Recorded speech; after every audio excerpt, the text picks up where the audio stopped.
Él, él es coronel colombiano, consultor internacional de seguridad y defensa, especialista en inteligencia y operaciones psicológicas, y que nos puede hablar de muchas cosas, desde cómo está la frontera colombo-venezolana, los dos ejércitos, tanto el colombiano como el venezolano, sobre la posibilidad de una intervención en Venezuela, el R2P, si es que eso va a favorecer una intervención. En fin, puedo hablar de muchas cosas, por eso me callo, lo presento y lo escuchamos. Bienvenido y muchas gracias por aceptar nuestra llamada. Napoleón, un gusto estar con usted, un honor de estar con una persona tan reconocida en Venezuela y fuera de Venezuela en la actividad periodística, y quedo a su disposición. Eso se lo dirás a todos, como por ejemplo Leopoldo Castillo, donde te he visto varias veces. Pero bueno, empecemos muy bien. por la frontera. ¿Qué está pasando en la frontera colombo-venezolana? Bueno, Napoleón, la frontera colombo-venezolana no solo es la más activa de América Latina, sino que es una frontera geográficamente muy complicada. Tiene 5 segmentos diferenciados: tiene mar, tiene desierto, tiene montaña, tiene llanura y tiene selva. Y en cada uno de esos segmentos, por supuesto que se requiere, para la protección de la frontera y desarrollo de la frontera, elementos diferentes en cada uno de ellos, para no hablar del asunto militar y policial, que requiere unidades entrenadas para cada una de esas 4 secciones que componen esa frontera, equipadas para cada uno de esos. No es lo mismo equipamiento de desierto que equipamiento de selva. Y por supuesto, esta dificultad ha permitido que sea una frontera extremadamente porosa, lo que ha facilitado a su vez que fenómenos del contrabando, narcotráfico, minería ilegal sean la moneda corriente ahí, que ninguno de los dos gobiernos desde hace mucho tiempo ha podido solventar, teniendo en cuenta que históricamente también ha sido una frontera de alguna manera un poquito artificiosa en alguna parte, porque cuando uno va en Arauca, y yo serví en Arauca en varias oportunidades, pues las familias araucanas todas vienen del Apure, tradicionalmente, en la vida actual los colombianos, las familias colombianas mandan a sus hijos a servicios, mandaban a sus hijos a servicio médico al otro lado del río, a Venezuela, y los venezolanos mandan a sus hijos a educación al otro lado del río, en Colombia. De modo que a lo largo de toda esa frontera uno ve socialmente una integración, un intercambio histórico, real y efectivo. Desafortunadamente, con las posiciones radicales del gobierno venezolano, la frontera se ha convertido ahora en un problema. En Cúcuta, por ejemplo, no hay semana donde no haya una balacera, donde no haya un muerto. El crimen ha sentado reales ahí en Cúcuta. En Arauca, el ELN y las FARC han hecho de esta región su dominio, a pesar del intento de la presencia del Estado colombiano con cerca de 3 brigadas y elemento aéreo, infantería de marina, y sin embargo son ellos los que siguen marcando la pauta de la vida cotidiana en Arauca. Hace poco nos enteramos de un incidente serio ahí en el Nula, que tiene una conexión directa con Saravena, Arauca, y así pasa en La Guajira. En todos los segmentos de esa frontera tuve la oportunidad durante mi carrera militar de prestar servicio como oficial de caballería que fui. Conozco muy bien, y por eso le hago esta aclaración, porque normalmente se entiende la frontera colombo-venezolana como una frontera común y corriente que ninguno de los dos gobiernos puede controlar, lo cual es cierto, ¿no? Pero hay que hacer la aclaración de que es una frontera bastante dinámica, bastante complicada y exigente, y por lo tanto, como consecuencia, bastante porosa y no exenta de que pueda ser el inicio de algún problema entre los dos países. Hace mucho tiempo ha sido problema, porque cuando el problema del Calda fue un problema, el problema de los límites también es otro problema. Pero yo no me refería ni a la parte del mar, la marítima, ni a las playas que hay por allá, no me refería al desierto, ni a las montañas, ni a los pasos. Me refería que además de todo eso, y a pesar de toda esa variedad como para que haya turismo y de la enorme cantidad, porque era la más activa frontera de toda América Latina en cuanto a negocio, ¿no?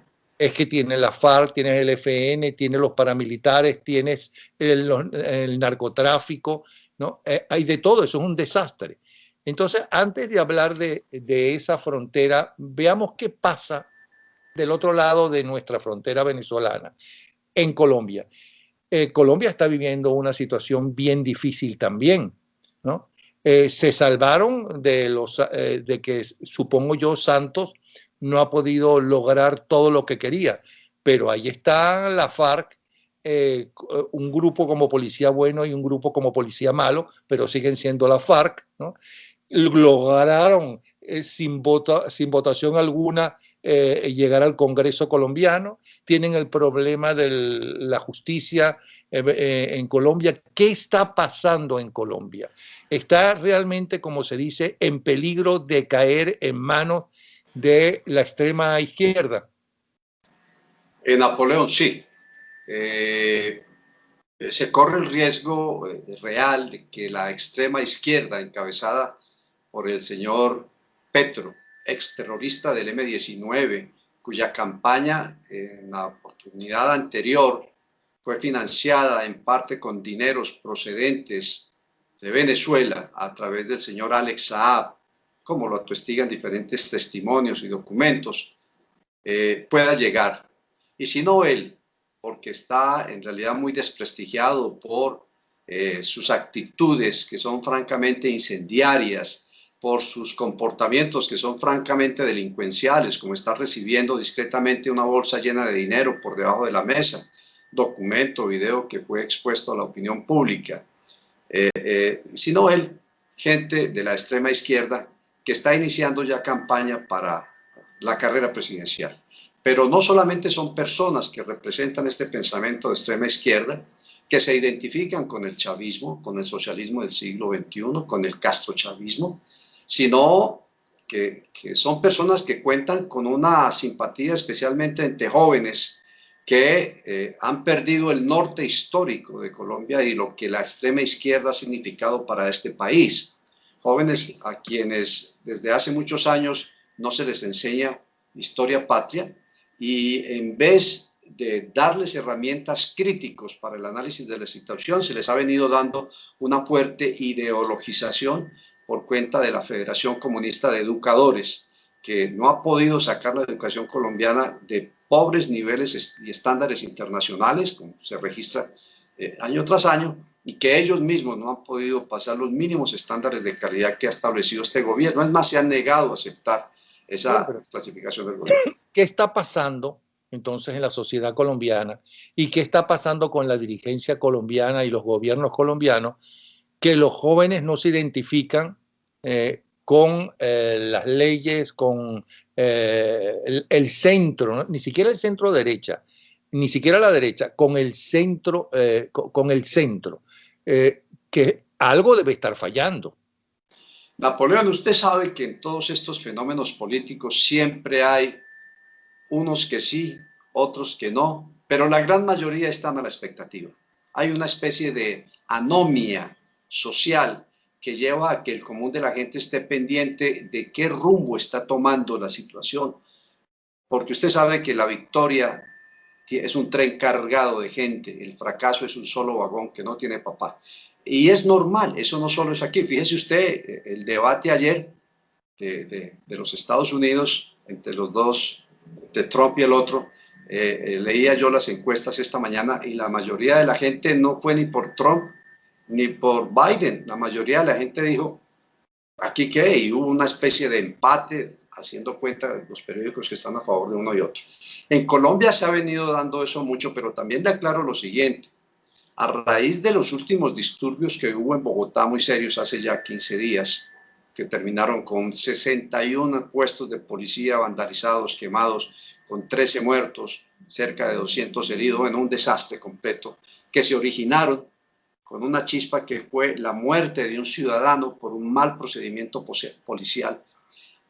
Pero a pesar de eso, que algunos lo catalogan, yo no llego a ese extremo, pero para presentarle a usted la impresión que hay, lo catalogan como un pequeño Bogotazo. ¿Usted se acuerda del 48? Okay.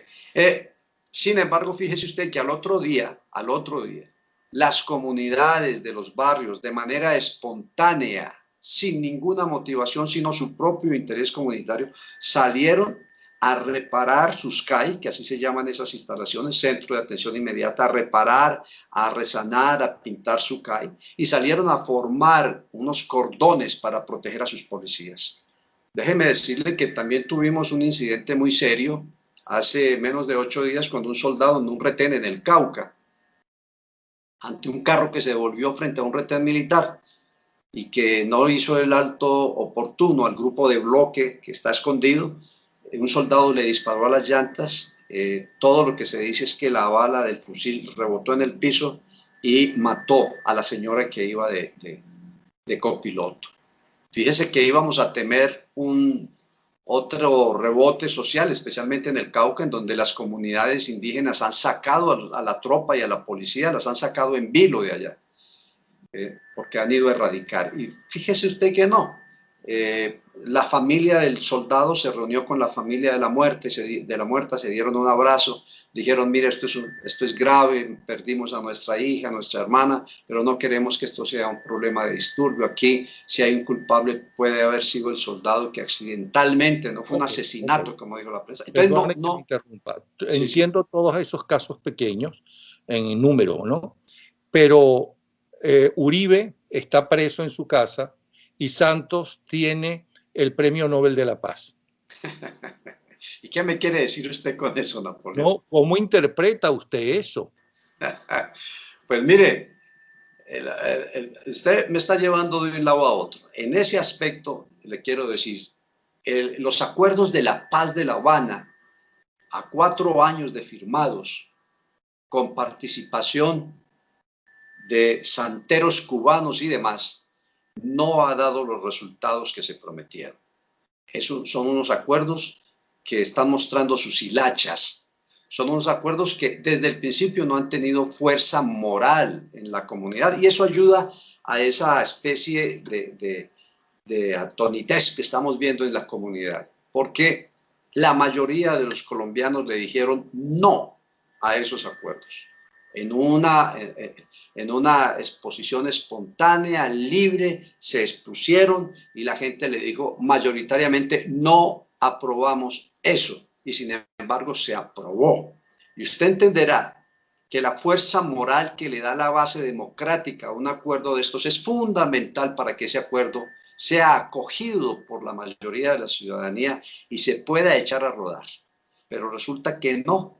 La mayoría de los ciudadanos no le creen a esos acuerdos y de ahí se originan gran parte de los problemas que estamos viendo actualmente. Sí, pero da la impresión de que quien realmente maneja los hilos del poder es la izquierda, la extrema izquierda, ni siquiera la izquierda, que ahí está la FARC tranquilamente, ¿no? Mientras que Uribe está preso en su casa.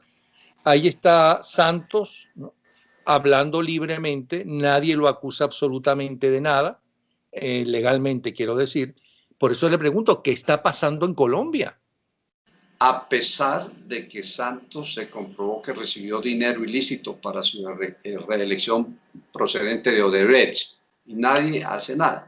Aquí tenemos no solamente que los hilos del poder los pueda o no los pueda manejar Uribe desde su prisión o no, o Santos con su premio Nobel debajo del brazo o no, sino que hay otros actores muy poderosos. Los medios masivos, por ejemplo, tradicionales, radio, televisión y prensa, han estado apoyando estos acuerdos y generando incertidumbre día tras día.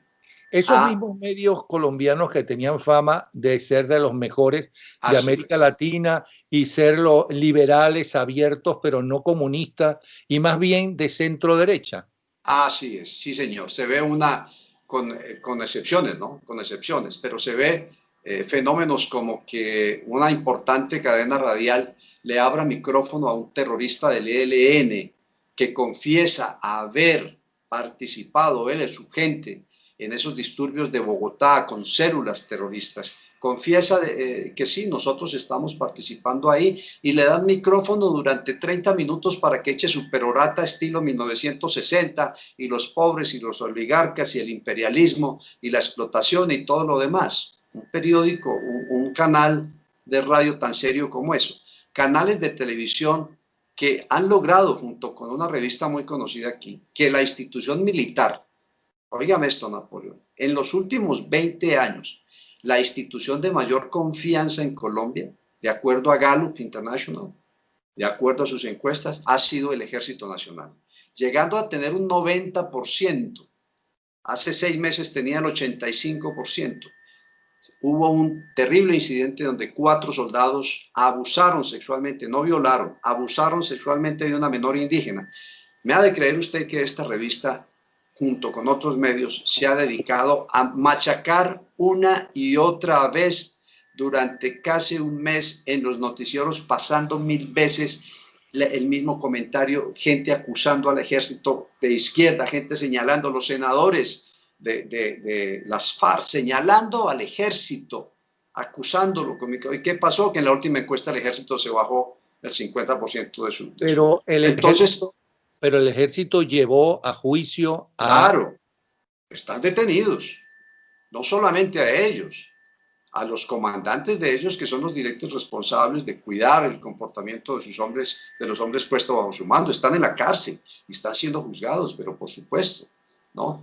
Entonces, hay otro poder, ese quinto poder del que hablan ustedes los periodistas, está muy vigente en Colombia. Y eso, por supuesto, ante la incertidumbre de la gente, eso genera mucho expectativa de qué es lo que está pasando aquí. Pero lo que le quería decir es de que se nota en este momento una reacción por parte, como usted bien lo dice, no de la derecha ni siquiera, no de las huestes de Uribe, no del centro democrático, sino de la comunidad que está ahíta, está fatigada, cansada de que la izquierda ande destruyéndole a usted su panadería, su papelería, su tienda. Que la izquierda, estos muchachos, porque son unos pocos muchachos, el derecho a la protesta es legítimo y está constitucionalmente aprobado y protegido, pero por supuesto que sí, pero el vandalismo que generan todas estas protestas es el que está cansando a la gente, que no quiere ver el CAI destruido. En el peor de su caso, en su barrio, a usted no le cae bien la policía por X o Y motivo, pero ¿qué hace usted en su barrio sin policía? Y tómeme a bien lo que le voy a decir, ante una situación de delincuencia tan seria, en donde cada día estamos viendo más y más venezolanos involucrados. Tenemos 1.400.000 venezolanos en Colombia. Hoy oíamos el noticiero al mediodía, un atraco por allá en la costa, mataron a un rehén en ese momento, cogieron a 2 o 3 de la banda, un venezolano. No hay día en que no caiga. Entonces, eso está generando mucha incertidumbre y la gente está a la expectativa. Las masacres que se han venido dando, todas originadas en narcotráfico, todas. El asesinato de líderes sociales. Si usted dice dónde lo mataron en el área, Cauca, Nariño, Putumayo, donde están las mayores extensiones de cultivos ilícitos de coca. Pero sobre esas muertes que son originadas en esos intereses económicos y malsanos que produce el narcotráfico, sobre eso cabalgan los intereses y el discurso de la gente de izquierda y de oportunistas, de políticos oportunistas que no son ni izquierda ni derecha, sino que están buscando permanecer ahí en el Congreso o en los puestos permanentemente, ¿no? Y sobre eso han montado el discurso que la aprovecha muy bien la izquierda. En Venezuela o fuera de Venezuela, hay muchas personas que están esperando que Trump los salve con una intervención. La intervención que ustedes tuvieron en Colombia no dio los resultados que se esperaban, porque ahí está la FARC y el ELN todavía vigentes, vivos y matando y secuestrando gente. ¿Qué ha pasado? ¿Por qué no terminaron cuando Uribe estuvo a punto de desaparecer? Eso es lo que dicen y usted sabrá si es verdad, ¿no? ¿Qué pasó entonces? ¿Por qué no resultó? Sí, Napoleón, eso tiene una explicación tan simple y tan lógica como esta. En el gobierno de Uribe se lograron disminuir los cultivos de narcotráfico, de coca, en un 50%. Uribe le entregó a Santos 60.000 hectáreas de hoja de coca para que terminara ese problema. ¿Y usted me cree que Santos recibió 68.000 y nos entregó cerca de 200 y pico mil hectáreas. Ahí tiene una explicación palmaria de lo que sucedió.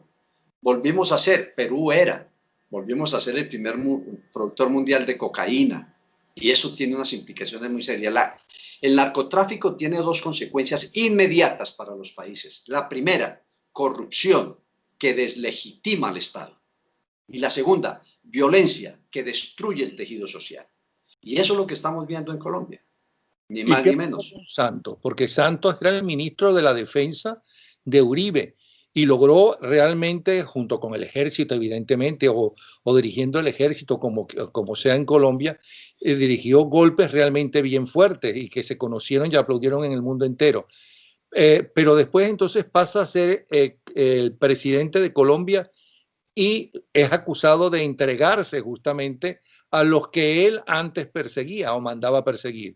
¿Qué fue lo que pasó con Uribe? ¿Por qué ese cambio de Uribe? ¿De Uribe o de Santos? Perdón, ¿qué de Uribe? De Santos. No, mire, Santos no dirigió nada militar. Santos no planeó nada. Todo eso lo hicieron las fuerzas militares. Él como ministro, es decir, como político de turno en el Ministerio de Defensa, se aprovechó y utilizó eso a su favor. Y por eso, creo yo, el presidente Uribe creyó de que él iba a seguir con esa política de la seguridad democrática que él estableció en Colombia y que nos planteó un futuro a todos los colombianos en unos momentos muy críticos de Colombia. Usted se debe acordar, Napoleón, que Colombia era un estado fallido. Y por eso elegimos al presidente Uribe y él cumplió su palabra y nos entregó un país con esperanza.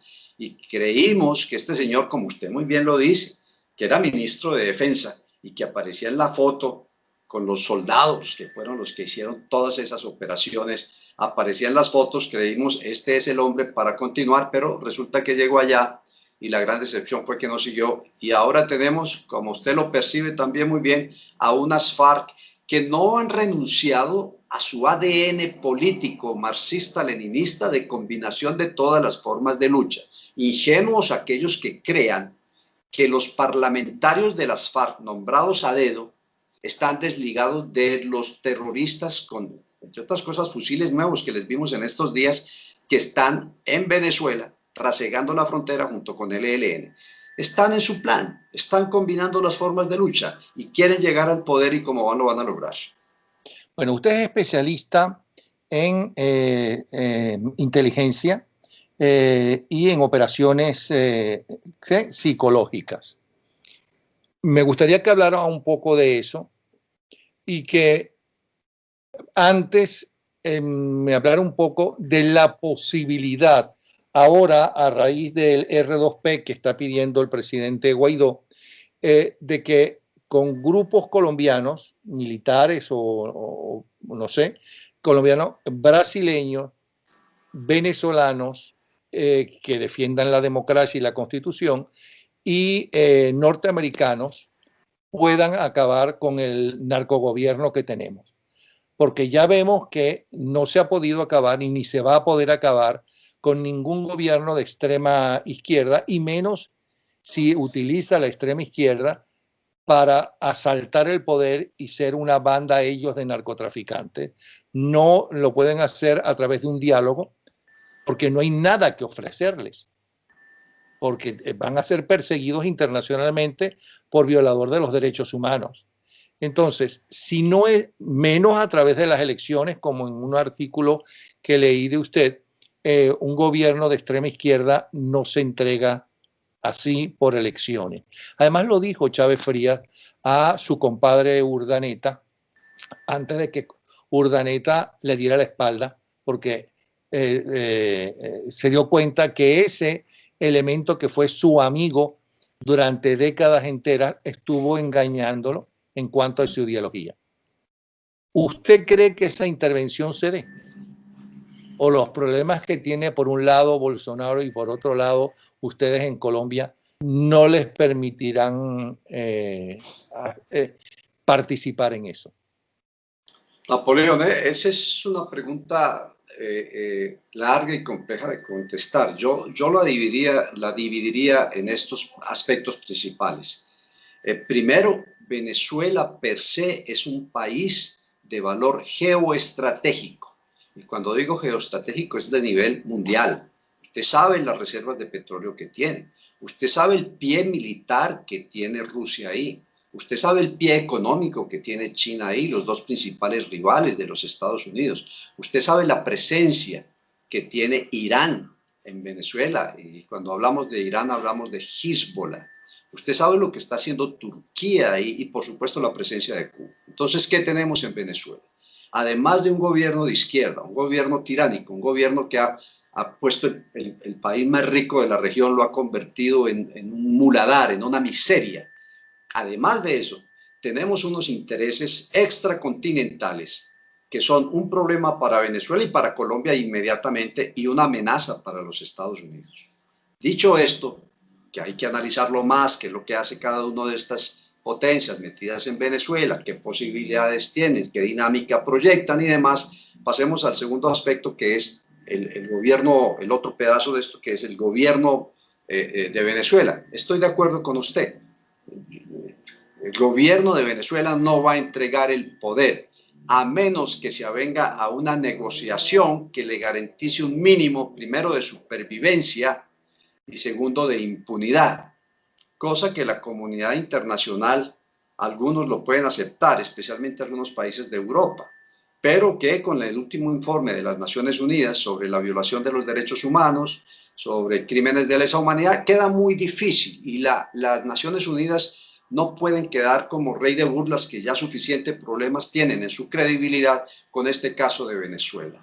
Ahí es cuando aparece, entonces ellos a las buenas es muy difícil que vayan a entregar el poder, a menos, repito, que haya una negociación muy inteligente. Y al respecto, yo no sé si usted sabe, pero corren muchos rumores de cómo el general Padrino puede ser un articulador de negociación entre Rusia y Estados Unidos ante la mala cara que hace Cuba, pero etcétera, etcétera, etcétera. Ese es otro tipo de información, pero que encaja ahí. En tercer lugar, con esta situación, el right to protect, el derecho a proteger de las Naciones Unidas, se ha planteado en la mesa como una opción válida. Primero, María Corina ha proclamado varias veces y ha estado de acuerdo con una intervención en Venezuela. Después Guaidó planteó en las Naciones Unidas y trajo a cuento el right to protect. Si usted estudia la historia de esto, se dará cuenta que ese derecho a proteger, que se entiende como un derecho humanitario, en realidad es una intervención. Allá no mandan un carro cargado de leche a darle leche a los niños que están muriendo de hambre. Allá mandan los cascos azules con la autorización para repeler cualquier ataque, para garantizar por la fuerza legal y legítima de las Naciones Unidas toda la seguridad de la ayuda humanitaria que se pueda llevar. Eso es una intervención que ha sido reiterativamente vetada por China y por Rusia ante las propuestas norteamericanas de ir a Yemen y de ir al Congo y a otras partes donde han habido unos conflictos internos muy graves. Cuando se aprobó en el caso de Bosnia y Herzegovina llegó ya muy tarde, ya habían matado no sé qué tantos millones de personas. Y va a ser muy difícil que en las condiciones actuales en el Consejo de Seguridad de las Naciones Unidas se apruebe el R2P para Venezuela. Estoy diciendo muy difícil, no estoy diciendo imposible. Habría que esperar, como todo el mundo está, como usted y yo estamos esperando qué va a pasar en las elecciones en los Estados Unidos. ¿Usted cree que si gana Biden cambie mucho la presión contra Venezuela? Yo creo que cambia, pero no mucho. Yo creo que Biden sabe que Venezuela representa un peligro potencial para la seguridad de los Estados Unidos y usted sabe que Estados Unidos es un país de instituciones y esa estructura no va a permitir que esa seguridad que está ahí pueda convertirse en esa amenaza que está ahí se pueda convertir en un real hecho. No creo que Biden, pero Biden pueda tener otra aproximación al fenómeno diferente a la aproximación bronca de negociador duro que tiene Trump. Son estilos de negociar. Trump patea la mesa, tira las fichas al piso y todo, pero finalmente llega a un acuerdo con el opositor. Mire usted Corea del Norte, mire usted otros casos, tipo grita y ta. Pero al final sale de amigo con él. Es un tipo de negociación. Que no nos guste, eso es otra cosa, pero esa es una manera de negociar. Hay otra manera de negociar que es persuasiva, ¿no? Es un quid pro quo, yo te doy, tú me das, párate aquí, eso también lo usan los Estados Unidos. Kennedy lo usó con la crisis de los misiles, acuérdese usted, dijo, está bien, quítese los misiles de Cuba y yo quito los Titán de Turquía, ¿no? En fin, no sé qué tanto vaya a cambiar, pero usted sabe que en Estados Unidos existe el temor de la llegada de Biden o existe el temor de la permanencia de Trump. Lo que pase en esas elecciones va a marcar mucho el rumbo de lo que pueda pasar en Venezuela. Ahora, usted plantea una hipotética alianza entre los países de la región con Estados Unidos para ayudar a que salga la camarilla que está ahí desangrando a Venezuela. El pronunciamiento oficial y permanente, repetitivo del gobierno colombiano es: yo en asuntos militares no me meto con Venezuela. Yo hago todo lo diplomático, el grupo de Lima, bloqueo, lo que sea, pero yo asuntos militares no hago. Y si usted mira la ubicación de las unidades de frontera de Colombia, usted no nota hasta el día de hoy, yo eso lo reviso casi todos los días, usted no nota un solo movimiento que llame la atención, un desplazamiento de unidades anormales, un desplazamiento de... Colombia no tiene tanques, Colombia tiene carros blindados. Están los que siempre han estado ahí en los últimos 5 años. Aviones permanecen en sus bases del interior, la más cercana. Usted no nota de parte de Colombia ningún tipo de aproximación militar o acumulación de recursos que pueda prever una acción militar. Usted sí ve eso en Brasil, que desde hace 15 días está moviendo cerca de 10.000 tropas a Roraima, la frontera con Venezuela. Y no solo tropas, cohetes STAR hechos allá en Venezuela. Pero ellos están haciendo ese movimiento con el argumento del plan Amazonía 2020-2021, que es proteger su zona amazónica. Por primera vez en la historia, el plan estratégico de seguridad de Brasil le dice a sus fuerzas armadas que deben prepararse para intervenir en un conflicto regional. ¿Qué se imagina usted? ¿Qué saben los brasileños que nosotros no sabemos? ¿Cuál es el único potencial conflicto regional que hay por aquí? Y han movido esas tropas. Colombia no. Una alianza entre los dos. Ahora, con Estados Unidos, ese es el hermano mayor. ¿Qué dice el Comando Sur? ¿Qué dice? Pues siguen haciendo ejercicios. Hace poco terminaron otro ejercicio aeronaval, siempre con el titular de que es para prevenir, hacer la interdicción, a los cargamentos de cocaína que salen por el Pacífico, también por el Atlántico. Han movido unos barcos de algún tonelaje, no es nada extraordinario ni del otro mundo. Han hecho ejercicios combinados con Colombia, la 82nd Division, la tradicional legendaria división, estuvo aquí en Colombia, en el centro del país, en Tolemaida, haciendo ejercicios con las fuerzas especiales norteamericanas, y estuvieron los brasileños, los militares brasileños de observadores. Bueno, eso es algo normal, dijéramos, corriente entre los países. Así la situación, lo que uno se pregunta es imposible ocultar preparación para una acción militar. Eso es imposible cuando hablamos de un ejército.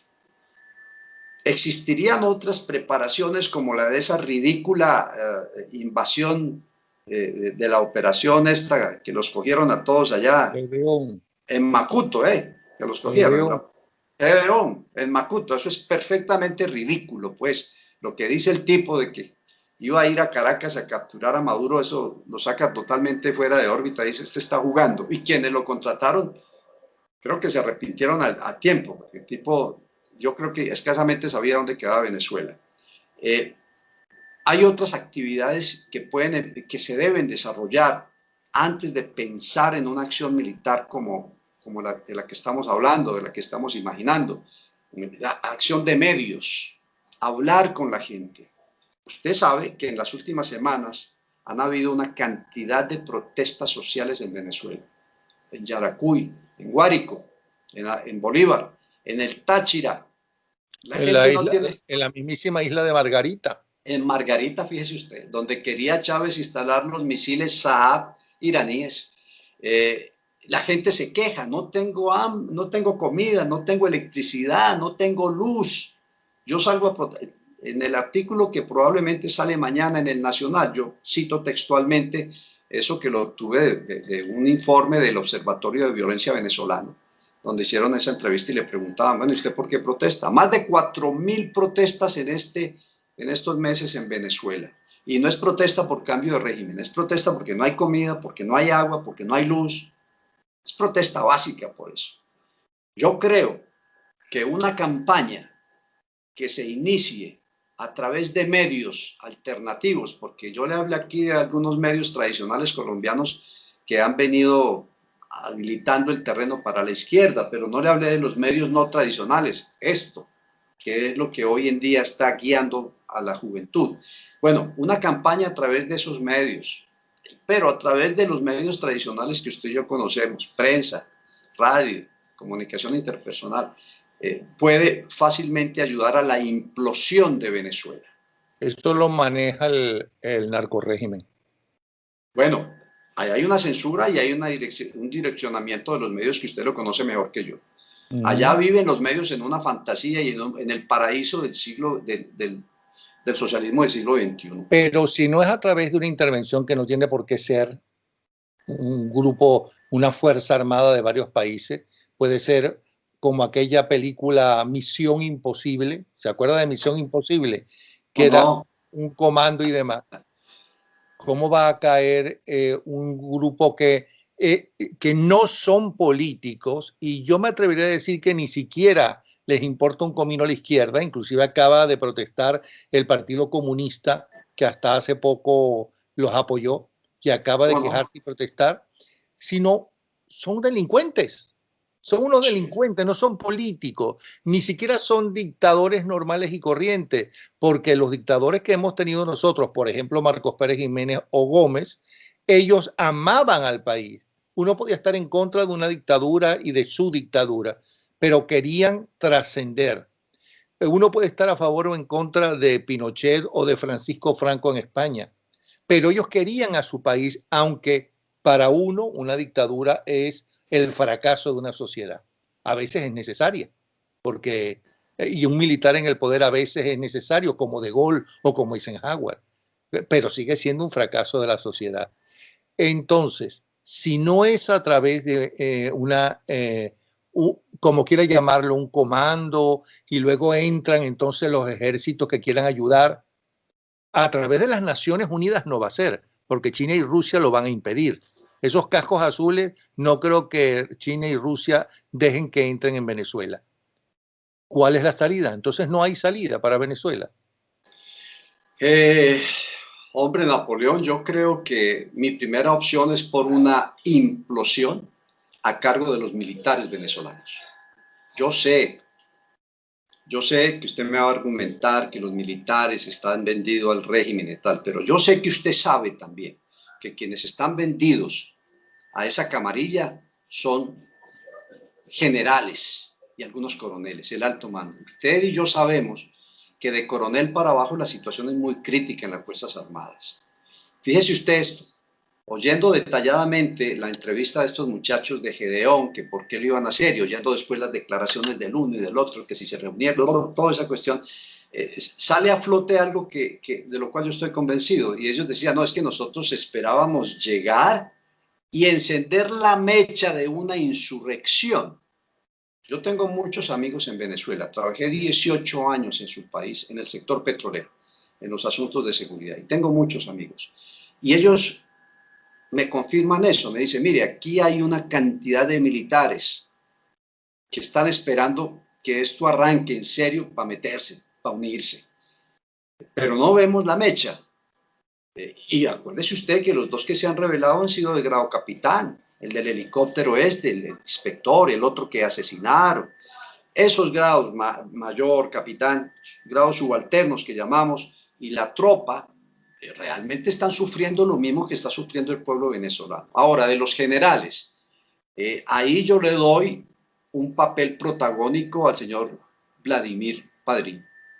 No en vano, los norteamericanos cuando presentaron su plan de transición, analizo yo, dijeron, dejamos al mando militar tal como está. ¿Se acuerda que dijeron eso? Que ha sido muy criticado. Yo creo que ellos interpretan claramente que como esta gente no va a salir a las buenas, y bien sea por una fuerza exterior o bien sea por una implosión, va a haber violencia. Para ellos lo menos costoso era tener a este Vladimir para que con sus fuerzas armadas contuviera en algo una reacción muy violenta. Pero fuera de ese plan de transición, en la realidad y entendiendo que Padrino está jugando un papel protagónico, yo creo que ese podría ser en este momento el único hombre, como usted lo dice, los militares, aquí nos tocó con Rojas Pinilla también, en su momento se necesitó ese general, la sociedad necesitó que fracasara, como dice usted, por unos añitos para que volviera a coger el rumbo. Yo creo que los militares en Venezuela deben recuperar su papel tradicional. Es increíble. ¿Sabe qué dice el escudo del ejército de Colombia, de Venezuela? Dice, hacedor de libertades o creador de libertades. Y es increíble que ahora se ha convertido en la guardia pretoriana de una pandilla de bandidos, de crimen organizado transnacional que está instalado ahí en Miraflores. Ese espíritu nacional al que usted hacía mención, de los militares venezolanos, para mí sería la primera opción, que los venezolanos arreglen su problema vía militares, entendiendo que el panorama no es tan sólido como se cree de lealtades, además entre ellos con todas esas sanciones y los riesgos inminentes de ir a una cárcel o a un juicio o morir en combate o morir en una refriega, entre ellos no deben de estar tampoco muy... Eso crea unos lazos de solidaridad indisolubles, pero también crea unas facilidades de ruptura impresionantes, porque lo que hay de por medio no es patriotismo, no es ideología, es dinero. Por eso el crimen está ahí.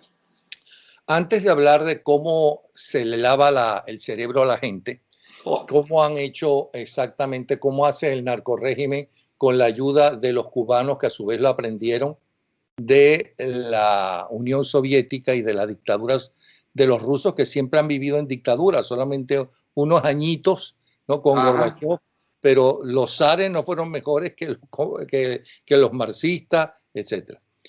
Hábleme de cómo está lo de Alex Saab. Bueno, lo último que sabemos de Alex Saab, bueno, Alex Saab ha sido un personaje de telenovela colombiano barranquillero, íntimo de los núcleos de poder venezolano, que ha movido miles de millones de dólares de manera ilícita e ilegal en Europa, en América Latina, en México, en Ecuador, en Perú, en Colombia, por supuesto en Venezuela, que ha colocado en paraísos fiscales las cuentas privadas de Tarek El Aissami, del propio Maduro y demás, y que por supuesto, una vez en Estados Unidos, puede ser la llave que destape y ponga en evidencia todo lo que aquí sabemos. Alex Saab, aquí sabemos que usted sabe que él es colombiano, él es barranquillero. Él, y Maduro también. Maduro también es cucuteño. Bueno. Es cucuteño. Bueno, estos colombianos son un problema. No, es para vergüenza de los militares y de esos generales que usted habla de Venezuela, ¿no? Ahí tienen a Maduro, entregaron el país a un país quebrado que va a pasar a la historia los Castro como los chulos de la política mundial, porque lo que hacen es chulear, ¿no? a quien pueden, y de eso viven, del chuleo. Pero los generales venezolanos han quedado... Terrible, terrible. Cuba es el peor parásito que ha tenido América Latina en el último siglo. Es un parásito completo. Y tiene los ojos en Colombia, le comento. Bueno, entonces el señor Alex Saab, evidentemente en la justicia norteamericana va a confesar. Ahí no le quepa a usted la más mínima duda que él va a decir todo lo que sabe. ¿Cuál es el problema? Que los norteamericanos, como suelen hacerlo, nos digan lo que les interesa que nosotros sepamos de lo que les dijo el señor Alex Saab. Usted sabe que así funciona en los Estados Unidos eso. El señor Alex Saab les cuenta mondo y lirondo toda la verdad, dónde está, quién lo hizo, cuándo, y ellos manejan esa información. Nosotros extraditamos a Carlos Leder. Carlos Leder, ¿se acuerda usted de él? Sí, cómo no. El de Cayo Norman y demás. Sí. Él les contó todo. fue condenado a 100 años más 15 años. Salió después de 33 años. Está en Alemania viviendo tranquilo y en Colombia nos quedamos sin saber cuáles fueron los grandes políticos que estuvieron involucrados en todo ese fenómeno del narcotráfico en ese momento. Esa información la tiene Estados Unidos. Y a mí no me cabe la duda de que con Alex Saab va a pasar lo mismo, en mayor o menor grado. Él va a confesar todo. ¿Y qué nos van a dar los norteamericanos? ¿Cómo ha logrado tanto tiempo permanecer en esa cárcel en Cabo Verde y no haber sido extraditado a Colombia o a Estados Unidos, ¿sí? Bueno, mucha presión internacional. Usted sabe que Venezuela ha desplazado allá aviones específicos con gente específica para protegerlo. Acuérdese usted, entre otras cosas, que China ha venido haciendo negocios con Cabo Verde, ayudándoles a mejorar su puerto, y hay una deuda ahí, y los chinos, ahí quien los ve tan calmaditos, son unos tipos duros. De modo que hay presión de China, hay presión de Venezuela, hay presión de toda la izquierda internacional para que este señor no vaya. Acuérdese que él ha involucrado en este tráfico ilegal de dinero a banqueros europeos, a élites de la farándula europea y de Irán también. Toda esa gente sabe que este señor sabe mucho. Entonces, no ha sido fácil sacarlo de allá. De hecho, su vida corre realmente peligro, pero hay dos opciones. O se salva de esta, y quién sabe si sean sus propios patrones quien lo eliminen posteriormente, porque va a ser un peligro caminando por ahí, o no se salva y se va a la justicia norteamericana y, como le digo, cuenta todo lo que sabe, y usted y yo, usted venezolano y yo colombiano, nos quedamos los dos hablando, esperando que los norteamericanos nos digan qué dijo este señor, para salir de la especulación, porque eso lo sabemos. Él le dio dinero a políticos importantes como a Petro para que hiciera campaña en Colombia, y está vinculado con una senadora que fue suspendida y todo lo demás. Eso lo sabemos por vía indirecta, pero él es el que puede confirmar eso, ¿no? Entonces, estamos en la parte de expectativa de la novela de Alex Saab, además que le puede dar herramientas al gobierno norteamericano para justificar cualquier otro tipo de acción que pueda emprender en contra de Venezuela, no necesariamente militar, pero ahí todavía tienen más recursos para aplicarle a Venezuela, más de los que les está aplicando. Por último, ¿cómo es el manejo cómo se maneja al pueblo venezolano? ¿Cómo el narcorrégimen maneja al pueblo venezolano?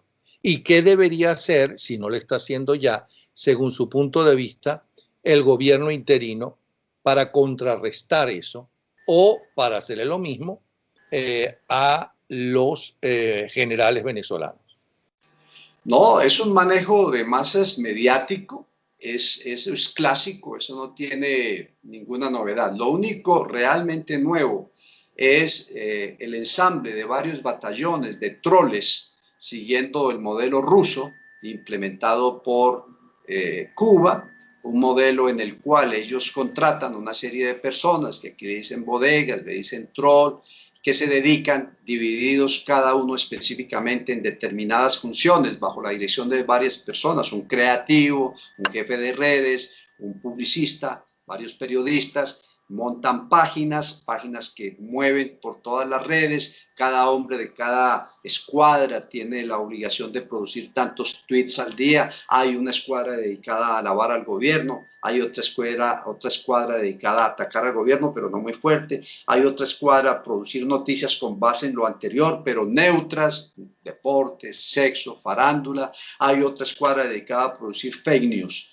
Todo eso lo armonizan dentro de una campaña psicológica que mantiene al pueblo venezolano en ese limbo de creer de que las cosas sí están difíciles, pero hay un futuro. Siempre los llevan con la esperanza, como los canes que corren con la zanahoria adelante esperando alcanzar la zanahoria, nunca la van a alcanzar, ¿no? Entonces, frente a eso, lo único que hay que hacer es montar la contraofensiva de medios, utilizando los medios tradicionales, emisoras. Mire, déjeme decirle esto, antes de que Estados Unidos invadiera Irak, tuve la oportunidad de estar oyendo al general Charkov, que fue el que dirigió todo eso.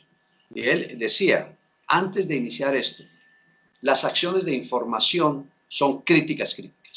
y pusieron un avión C-47 con una emisora en el aire a volar 24 horas al día por la frontera con una emisora transmitiendo en el idioma, con los usos, giros y demás de los iraquíes, diciéndole, mire, ustedes no tienen cómo ganar. Los F-16 pasaban y las bombas que lanzaban no llevaban explosivos sino volantes. Hay una cantidad de acciones que se realizaron ahí, que eso es viejo, eso viene desde Gedeón en las épocas bíblicas. Yo creo que en Venezuela está retardado el gobierno de transición para iniciar una campaña de información con todos esos medios y controles que manejen las redes sociales, que son las que hoy en día tienen mayor impacto, especialmente entre los jóvenes, ¿no? Mostrarles la realidad de las cosas, mostrarles el mundo exterior, porque lo que hace la camarilla de Miraflores con esta manipulación de medios es mantener a los venezolanos desinformados de lo que pasa en el exterior, no solo desinformados o ajenos a lo que pasa en el exterior, sino los convence que el exterior son ellos, los enemigos que nos quieren invadir, y aquí somos nosotros que estamos como héroes luchando. Aguanta hambre, muchacho, que esto es un heroico, esto es la revolución, y si no tienes luz tú eres un combatiente. Ese cuento se lo machacan y la gente que no tiene opción de oír más se lo cree. De modo que yo sí creo que en el momento en que se abra la puerta y se le pueda acceder a esa gente, una emisora que retransmita vía satélite sus programas, pueden ser pregrabados o pueden ser en vivo, con programas dirigidos a las fuerzas militares, que se den cuenta el papel que es histórico que están jugando, a la comunidad, ahí a los afectos, a los desafectos y a los neutrales, que son la mayoría, que están ahí, no saben qué hacer.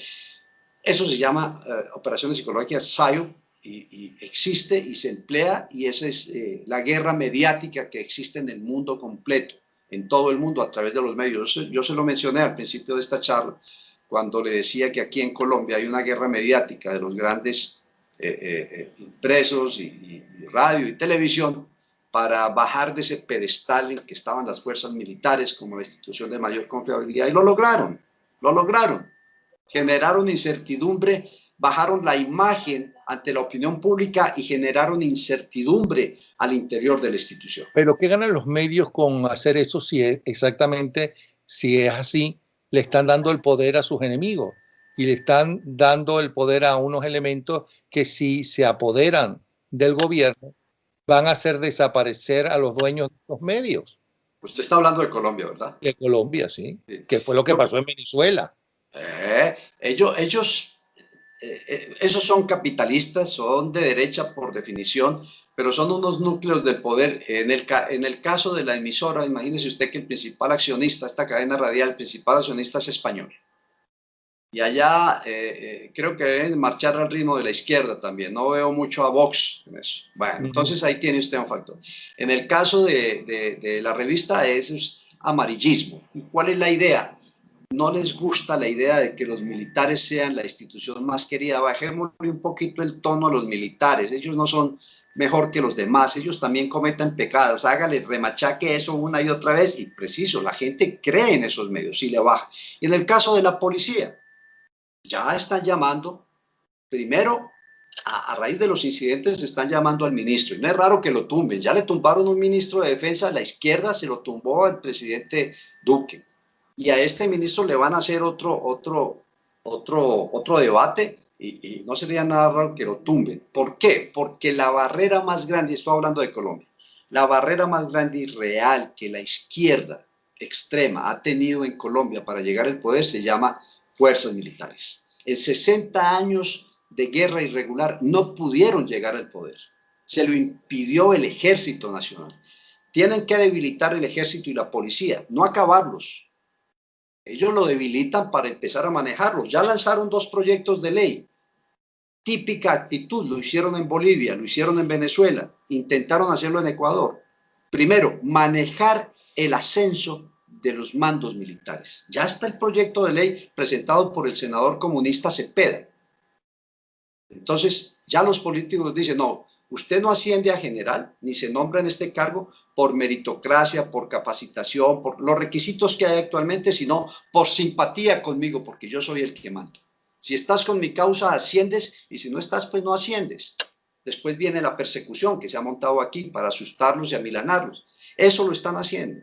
Los medios, de manera consciente, algunos, o de manera inconsciente otros, buscando el amarillismo y el sensacionalismo, pues están coadyuvando a esta estrategia que está en desarrollo en Colombia, que fue la misma que se aplicó en Venezuela.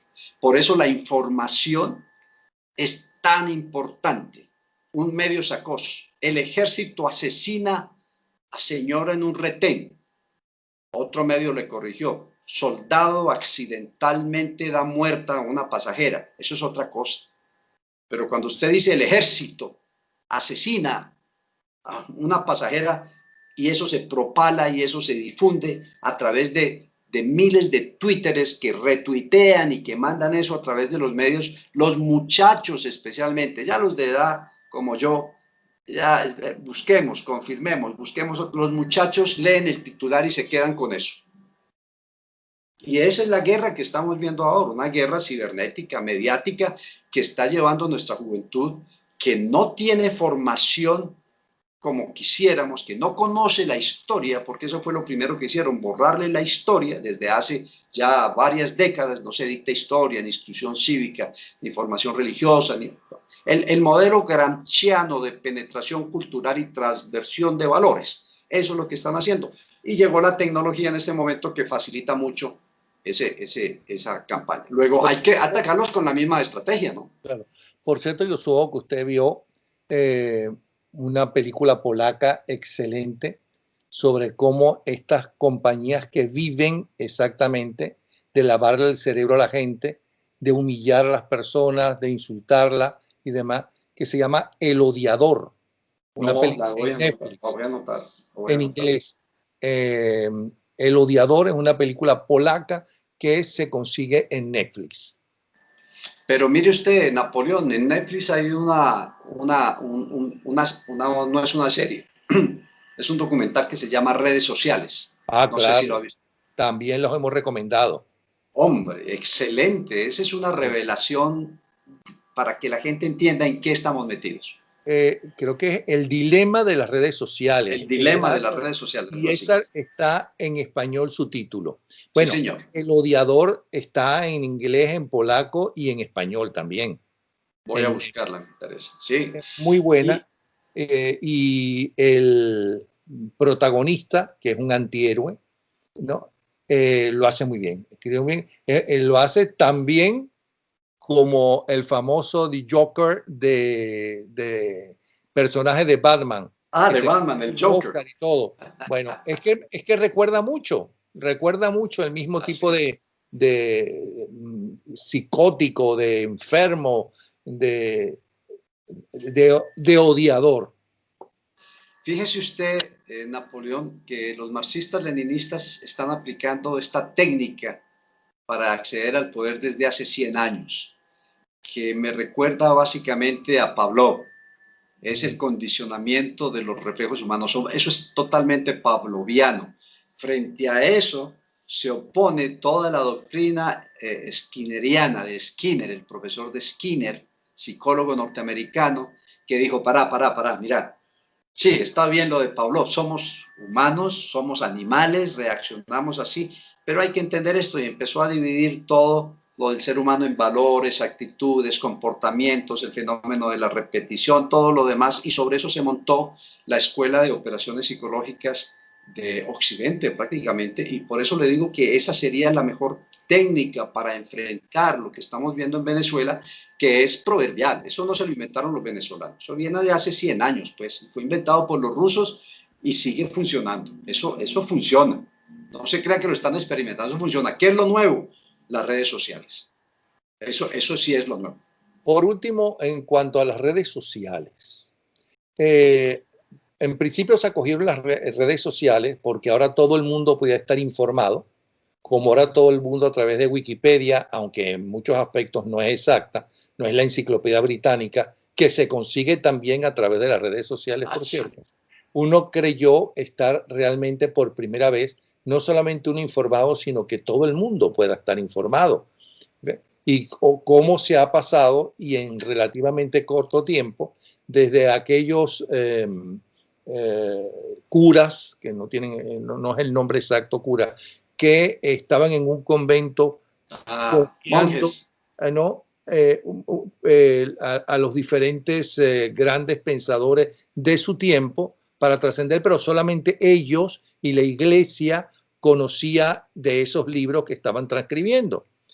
A lo que hoy sucede que todo el mundo tiene eso, pero resulta que, oh sorpresa, ahora estamos más desinformados que nunca, porque ahora la gente no solamente se está radicalizando de un lado o de otro, sino que se está aislando aún más, ¿no? Yo pienso que usted es un villano porque tiene que ver con el ejército colombiano, y me rodeo de noticias donde me dicen que usted es un villano. Así es. Y no quiero saber nada de alguien que pueda apoyarlo a usted. Así Y es. además hay información contra información, y la gente suele creer más a un desconocido. Como decía Goebbels, cuanto mayor es la mentira, ¿no? Primero se cree, cosa que Así uno es. creía que era imposible, pero uno se está dando cuenta que, y la pregunta a todo este preámbulo es, ¿eso no está debilitando las democracias e incentivando las dictaduras? Totalmente, Napoleón. Desde la época de, eso se llamaba el mester de clerecía, que eran los monjes copígrafos que se encargaban. Ese mester de clerecía tuvo un cambio radical con la imprenta de nuestro amigo Gutenberg, que ya permitió que cualquiera pudiera leer la Biblia. Y de ahí surgieron los grandes cismas, y No, ese fue. perdón. No, al principio tenía prohibido el lego en la persona común eh, leer la Biblia. Y además, después que la permitieron, era en latín. Era en latín, La que no era cosa un fue idioma cambiando. común. Sí, sí. Pero fíjese usted, al mester de clerecía lo complementaba el mester o menester, mester de juglaría, que era la cultura popular a cargo de los juglares, los goliardos y los bardos y todo esto, pero que era verbal, sin sustento. Ya cuando usted ve, la cosa cambia. Y ahí, entonces, la imprenta abrió las puertas a una nueva concepción de la realidad y llevó a conflictos. Los grandes cismas se dieron a raíz de esa Biblia. El único cambio grande que se da después de eso es la radio, porque la radio, a ver, la imprenta toca la razón, la radio toca la emoción, la imagen toca la sensación, la radio es tremendamente, la televisión, la imagen es tremendamente alienante. El medio es el mensaje o el medio es el masaje. Marshall McLuhan, nuestro amigo. Pero cuando usted ve una cosa no tiene que imaginarse nada, usted la está viendo. Cuando usted la oye, usted se imagina. De ahí la importancia de la radio. Y fíjese usted ahora, no es Pero radio. fíjate una cosa, ahora no sabemos si lo que estamos viendo, ya sea video o foto, es un montaje. Que lo que estamos oyendo, ¿no?, sea verdadero y no un montaje. Ese es el nuevo problema que hay, que no sabemos dónde está la verdad, quién la tiene, cómo conseguirla. Pero hay otra realidad, Napoleón, y es de que estamos volviendo a la radio. Fíjese que no hay organización seria que no tenga podcast. Ya no usted sintoniza la emisora, no, usted oye lo que le están contando en video. El podcast ahora es primordial en esto. Y en cuanto a lo que usted dice de montaje, yo creo que las redes sociales ha sido un invento, una tecnología tan importante como la imprenta, pero con unos resultados muy complicados, muy complicados. Ahora, hay un fenómeno y es la instantaneidad de esto. Es decir, usted tiene un flujo de información que le impide racionalizar una, enfocarse en una, investigar una. Y como usted lo dice, eso pasa con las redes sociales y con todo. A mí me gusta el fútbol y yo no compro sino revistas de fútbol. No más. Yo voy a lo que me gusta. Se creyó que la imprenta nos iba a homogeneizar a todos y no fue así. Al contrario, dividió, segmentó la gente en diferentes grupos, los técnicos, los mecánicos, los artistas, los que les gustaban, y por ahí empezó la edición a sacar todas sus cosas. Goebbels fue el otro gran fenómeno que marcó las pautas de lo que hoy en día es la publicidad y el marketing. Él lo hizo. Él se inventó el contrapicado, el picado, el primer plano, esos escenarios grandiosos que tratan de hacer todos los dictadores. Esas banderas de la milicia bolivariana y todo eso, eso viene desde, bueno, desde el Imperio Romano, pero Goebbels fue el que lo rescató y colocó una emisora en la Torre Eiffel y desde allá transmitía los discursos y demás. Todo eso aún hoy funciona, pero las redes sociales, que es un artilugio nuevo, son realmente lo que tiene de manera particular a los jóvenes totalmente alienados, totalmente alienados. Aclarando que aquí se consigue información muy buena y usted se entera, usted como periodista al minuto sabe lo que está pasando, tiene que verificar si eso es cierto. Pero a usted le dicen, en este momento está sucediendo, y si es del caso le mandan el video o le mandan la foto, un inmediatismo que también altera mucho la calidad de la información y la capacidad de raciocinio y asimilación que usted tenga sobre eso. Porque usted está entusiasmado con el gol de... Yo no me gusta el fútbol, pongo el ejemplo porque es muy popular aquí. Entusiasmado con el fútbol de... Me van a quitar la nacionalidad si no le gusta el fútbol, pero bueno. Con el fútbol de James en tal parte, con el Barcelona, no hay qué equipo de España, pero a continuación le viene el gol de no sé quién, de Cuadrado en tal parte. Total que eso es un flujo permanente de información que lo impacta mucho. Hacia allá debe ser encauzado en este momento un esfuerzo principal del gobierno de transición para ablandar el terreno, para prever el terreno, para preparar para cualquier situación que se pueda dar en el futuro inmediato o mediato, intervención, no intervención, implosión, lo que sea. Pero eso hay que prepararlo desde ahora. Usted no va a iniciar la campaña cuando inicien las acciones. Usted tiene que iniciar la campaña desde ahora. Que encuentre el terreno abonado para eso. Por último, porque llevamos 1 hora y 6 minutos. Hombre, ha pasado rápido esto. ¿Usted tiene esperanzas de que, por la información que maneja, que Venezuela tenga un futuro relativamente próximo? Napoleón, yo creo que estamos, se lo voy a decir, en meteorología política. Estamos en temporada de huracanes y yo creo que ya hemos sentido en estos días las brisas de un huracán. Yo digo irónicamente que esos flatos bolivarianos con los que nos amenazó el señor Diosdado están funcionando en la región. El problema no es de Venezuela, el problema es regional. Es decir, Venezuela, la dictadura no cae sola, aislada. No, lo que pasa en Venezuela va a afectar la región. Ya le dije a usted lo que está haciendo Brasil, ya le dije lo que pasa en Colombia. Para no hablar de Guyana, que también tiene ahí chiquitico y todo, pero también tiene ahí su participación. Y por supuesto Estados Unidos. Esto es regional y se está formando un huracán. Se siente bien. Como en meteorología, puede que el huracán se disuelva de aquí a mañana. Esta temporada creo yo que va hasta diciembre, pero algunos meteorólogos me dijeron ayer que podría prolongarse hasta abril. Una temporada de huracanes tropicales que pues, bueno, toca prepararse a ver qué va a pasar con eso. Si yo supiera con exactitud qué va a pasar, no se lo diría a Napoleón. Claro, ni yo se lo pediría. Que podemos nos metemos en problemas. Pero, nos metemos en problemas. Por eso le dije, en base a lo que usted maneja, tiene esperanza de que esto, porque no le pregunté por qué. Bueno, coronel, muchísimas gracias por un honor estar con 1 hora y 8 minutos, que nos ha hablado absolutamente de algunos de los temas que más le interesan en este momento a los que luchan por la libertad o quieren la libertad en Venezuela y quieren tener presente. Ya no hablemos de futuro, quieren tener presente, quieren tener de nuevo electricidad, de nuevo trabajo, de nuevo posibilidad de estudio para sus hijos, lo que era Venezuela en los años 60, 70, 80, ¿no? Que tantos millones de colombianos vinieron a Venezuela para vivir en el futuro. Y para eso le iba a decir. Mire, Napoleón, usted no sabe, escúcheme, le robo otro minuto, usted no sabe el dolor que sentimos los colombianos. Cuando yo salgo aquí de mi apartamento en la esquina y allá veo un muchacho con un cartel, un cartón que dice, tengo hambre, soy venezolano, ayúdeme.